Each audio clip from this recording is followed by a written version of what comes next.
समय की बात है, राजू और मोहन दो दोस्त थे। दोनों एक ही गांव में रहते थे और एक दूसरे पर बहुत विश्वास करते थे। दोनों दोस्त हर वक्त साथ में रहते थे और मानते थे कि उनकी दोस्ती हर परीक्षा में खरी उतरेगी। एक दिन उन्होंने जंगल में घूमने का निर्णय लिया। दोनों सुबह सुबह निकल पड़े और जंगल के अंदर घूमने लगे। जंगल में चलते चलते वे हंसी मजाक कर रहे थे कि अचानक एक भालू उनके सामने आ गया। भालू को देखकर राजू बहुत डर गया।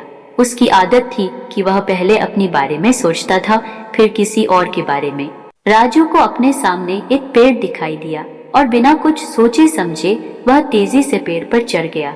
उसने अपनी जान बचाने के बारे में सोचा और मोहन को वहां पर छोड़ दिया। मोहन को पेड़ पर चढ़ना नहीं आता था और अब वह डर से कांपने लगा, पर वह समझदार था और उसने सुना था कि भालू मृत शरीर को छोड़ देते हैं।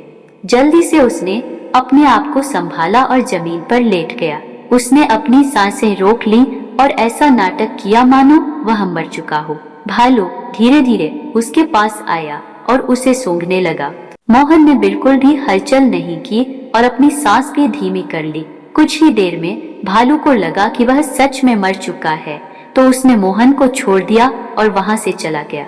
जैसे ही भालू दूर गया, राजू पेड़ से नीचे उतरा और मोहन के पास आकर हंसते हुए बोला, भाई, भालू तुम्हारे कान में क्या कह रहा था?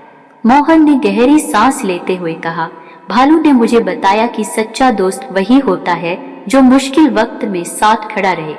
यह कहकर मोहन ने राजू की ओर देखा और आगे बढ़ गया। मोहन को समझ आ गया था कि राजू सिर्फ अपनी जान बचाने के बारे में सोचता है, दोस्ती निभाने के बारे में नहीं।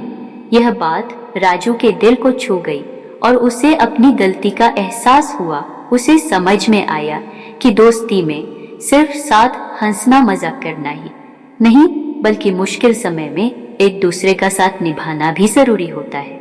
कहानी से शिक्षा। इस कहानी से हमें यह सीख मिलती है कि सच्चा दोस्त वही है जो हर परिस्थिति में हमारा साथ दे।